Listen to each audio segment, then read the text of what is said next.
हम जंग जब धीरे धीरे बदलने लगते हैं, मेरा दिल बिना वजह तुम्हारी तरफ झुकने लगता है। जैसे हर गुजरता लम्हा मुझसे चुप कर ये पूछ रहा हो, क्या तुम्हें भी कहीं मेरी कमी महसूस होती है। तुम्हारी मौजूदगी कभी शोर नहीं बनी, वो तो एक सुकून थी जो कर मेरे अंदर घुस गई।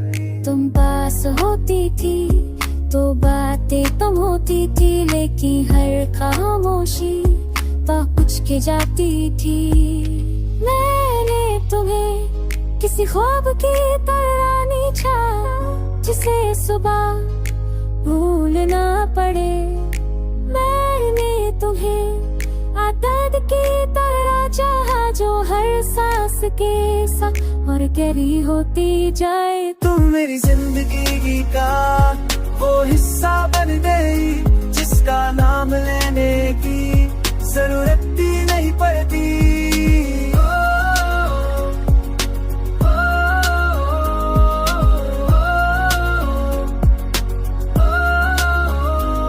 ये जिंदगी के मुंडा जुए जी पास पे सांस कहीं बरी करने क्या रहती।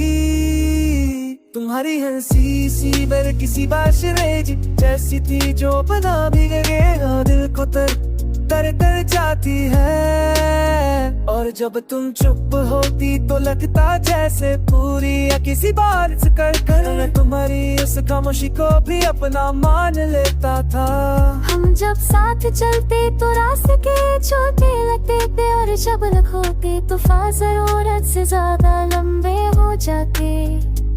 तुम्हारी एक नजर मुझे पूरा दिन संभाल लेती थी, और तुम्हारी खेड़ा पर वही मुझे रात भर सोचने पर मजबूर कर। तुमने कभी प्यार का इजहार जोर से नहीं किया, बस हर बार मेरे नाम को थोड़ा धीरे से लिया। और मैं समझ जाता था कि लफ्जों से आगे कुछ और भी है, जो सिर्फ महसूस किया जा सकता है। वक्त के साथ सब कुछ बदलने लगा, दिन अपनी रफ्तार में आगे और हम थोड़े पीछे रह गए। ना तुम बुरी थी ना मैं गलत था, बस कहानी थोड़ा सा आगे निकल गई। आज भी जब अकेला सफर करता हूँ तो तुम्हारा ख्याल सीट के पास बैठ जाता है।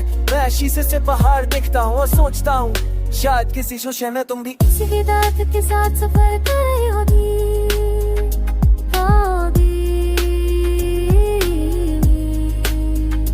तुम मेरी जिंदगी मेरे भी अपने कर भी मेरे रिकॉर्ड करे उनकी कर लिखा होने कम। अगर कभी तुम मेरी कहानी का कोई पन्ना फिर से पढ़ लो, तो बस इतना याद रखना, तुम्हारा नाम मेरे हमेशा सुखों के साथ लिखा था। और शायद कुछ मोहब्बतें इसीलिए खूबसूरत है, क्योंकि वो पूरी होकर भी थोड़ी अधूरी रह जाती है।